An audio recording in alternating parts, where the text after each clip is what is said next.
Hey RATBAGGERS, it's Jade today with the ultimate guide to guns in AVOWED. Whether it's the one-handed pistols or the Arquebusses, I'm going to show you every unique gun that you can pick up, the benefits and which ones I think are best for you to use. Let me know what setup you've got, leave a like if you find it useful, let's go. So the first of two unique pistols that you can find in the Dawnshore area. Head to Apperatus Hightown and you're looking for the trader in the top northwest down a little alleyway or two. Keep following the road along, and then as you get to the end there'll be another smaller alley and an icon should pop up with a fence to sell your stuff.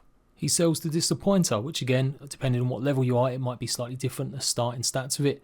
So it actually has 10% less attack damage than any of the other rifles, but it will do 10% bonus bleed damage. If you go ahead and enchant it, it simply makes it a level attack damage score, giving that 10% back. Or the second option is power attacks, giving all nearby enemies minus 10% damage for 15 seconds. I think the first enchantment's the best one for that. And the next one is the caerocs pistol. A real good thing about this kind of build is you can get both of these guns in the same first zone. It's one of the bounties you need to head to here in the southeast on this island, just outside Paradise.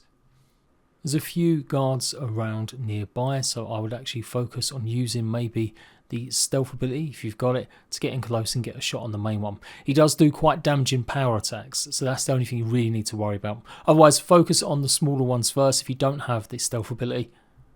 And look out for heat hits as well, because they will cause shock damage, so you don't really want to be in the water, as that could potentially keep hitting you or doing damage to you if you're close to it. Caerocs Pride will do power attacks dealing high shock accumulation, plus hits do bonus shock damage. I think shock is definitely one of the better elements. It doesn't maybe do as much in terms of slowing down certain enemies, but it's kind of universal against so many enemies compared to some of them having resistances against frost or fire. So I would say it's worth investing in upgrading this pistol for sure, unless you like the idea of getting more health, which is the next pistol found in Shatterscarp, which is obviously the third zone, so it will be a while before you get hold of a more unique pistol. You'll find it from a trader in Thirdborn who also sells one of the more unique two-handed weapons, which I'll talk about in a while.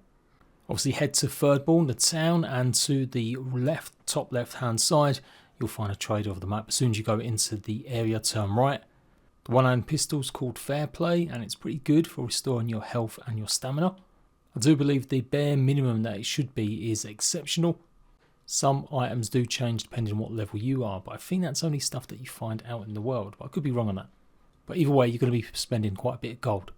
So, the usual kind of stats. The difference is though that you kill an enemy, you restore 5% of your maximum health and 25% of your stamina.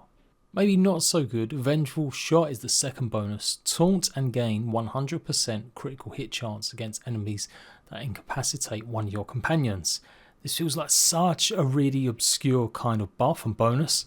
Unless you and your companions are really underleveled, they shouldn't be going down that often.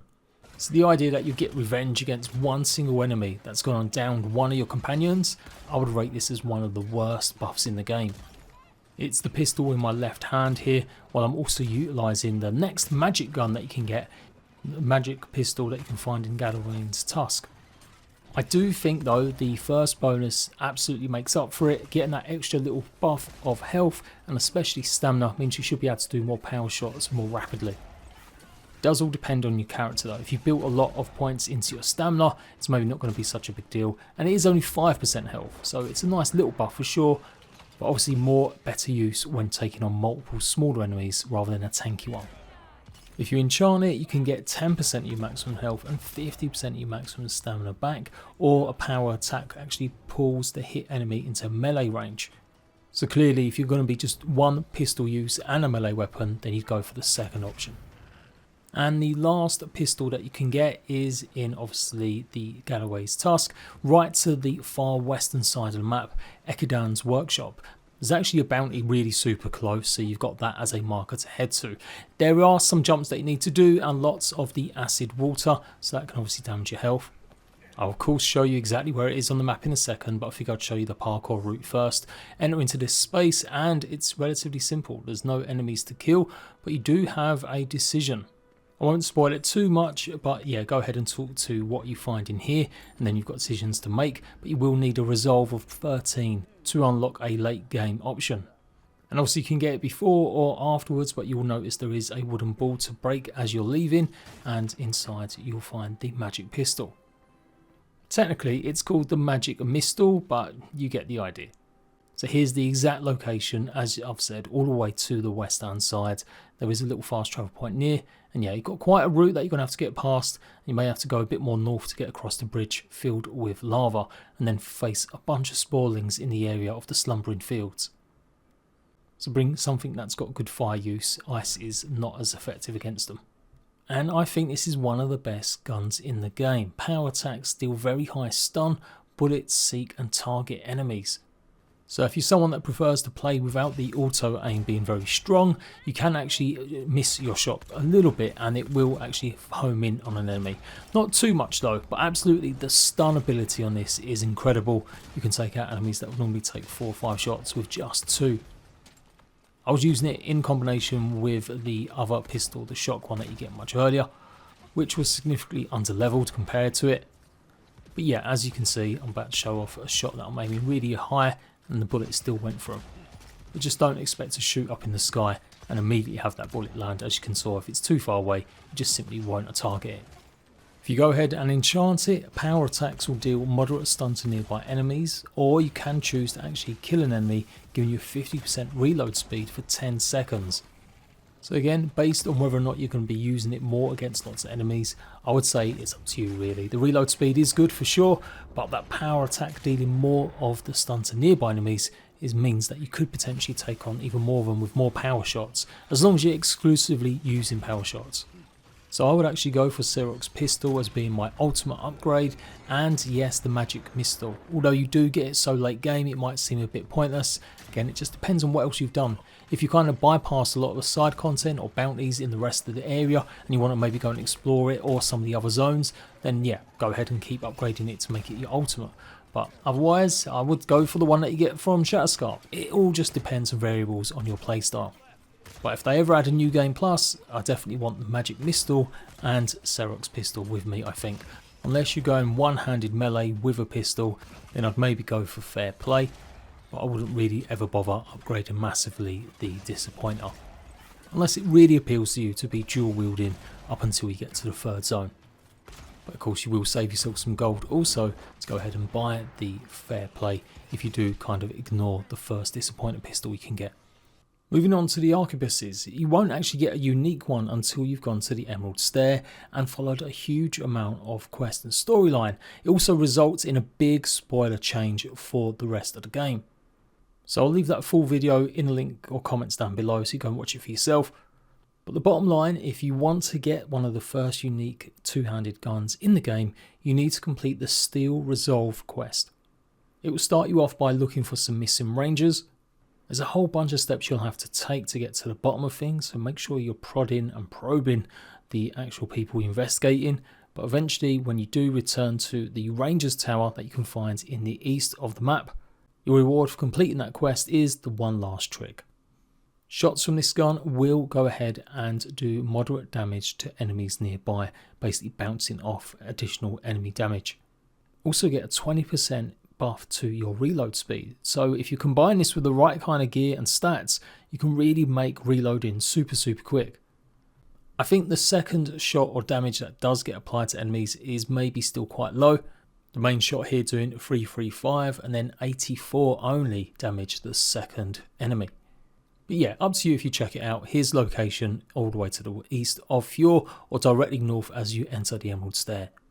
But I do recommend you watch the full in-depth guide as it does contain quite big information about Fjord. If you decide to go and enchant it, then the first option will be that bullets will bounce to 2 enemies instead of 1. Or bullets will deal low fire accumulation and bounce to an additional enemy within range. The second gun, as I mentioned earlier, you do pick it up from one of the merchants inside Shatterscarp and Thirdborn, the town of. It's exactly the same spot that you picked up the one pistol earlier. Izmalts meteoric apparatus will do additional low fire accumulation to nearby enemies, and short range power attacks deal high stun and knock enemies back. And again, it might cost a bit more or a bit less depending on what level it is and what level you are. So this truly is like a blunderbuss. You do have to get really close to enemies, otherwise it just doesn't do any damage. Definitely the worst out of the rest of the actual rifles, so yeah, more like a blunderbuss. But you can see the incredible amount of stun that you get, so it does make a huge difference, especially if you've got anything equipped where you can change gear really quickly. Doing a few power shots, get that stun all the way up and then quickly switch between weapons, or just making good use of the fact that you've now stunned an enemy really rapidly. So get that extra bonus shot. I would say the low fire probably isn't enough to really make you go, ooh, amazing. Definitely one that you want to be using that power shot mostly for. Enchant it and you increase the fire accumulation, or you can go ahead and killing an enemy, creating a lingering area effect that deals higher fire accumulation to nearby enemies. And then the final two are actually the one same gun, but it actually gets upgraded and then is called something different. You need to head to Galloway's Tusk and the Solace Keep, the home of the dwarves. You'll need Marius with you to go and actually gain entry. I'm showing it on the map, but you really do need to follow the story at this point. I mean, you can rush straight there, but I would say definitely focus a bit on the first opening segments of the game once you land into the Galloway Tusk. And if you go all the way down to the bows, you'll find Forge Master Dela, and they'll give you the opportunity to trade in some of that special star metal. He'll give you a choice in either having a one-handed melee sword or the Arquebus known as Moonstrike. Power attacks will deal moderate frost accumulation to nearby enemies, and hits will deal 10% bonus frost damage. Now, by now, hopefully you've realised that actually frost is one of the most OP elements in the game. Freezing enemies and the amount of damage it can do and the chances of basically making them explode. Hence why this is really one of the last weapons that you can really get like this. One note of caution though, make sure maybe that you've tried to upgrade some of your items to legendary status before you go ahead and give him some of the star metal. Basically you get given more or less the level that you're at, so I'm on superb, even though I've got a weapon sheathed in summer at level 2, I still only managed to get a level 1 moonstrike. But if I was at legendary status, then they should give you a legendary weapon and it'll just save you some costs in terms of upgrading. And if you go ahead and give him another piece of star metal, once you've bought, I think, the actual gun, and you might have to go ahead and buy the actual sword as well before it unlocks the upgraded versions. Dela will go ahead and upgrade the gun, so you don't get another one, you just get the same moonstrike now upgraded to something called heavenstrike. And it will just increase the actual quality to the next level up. So if it's legendary, it should go up by legendary status one more. And honestly, supremely disappointing. It does increase the physical damage, yes. And of course the stun too, as most things do when you go ahead and upgrade some of these weapons. But that's it, there's no additional buffs or bonuses to what else you can do with it.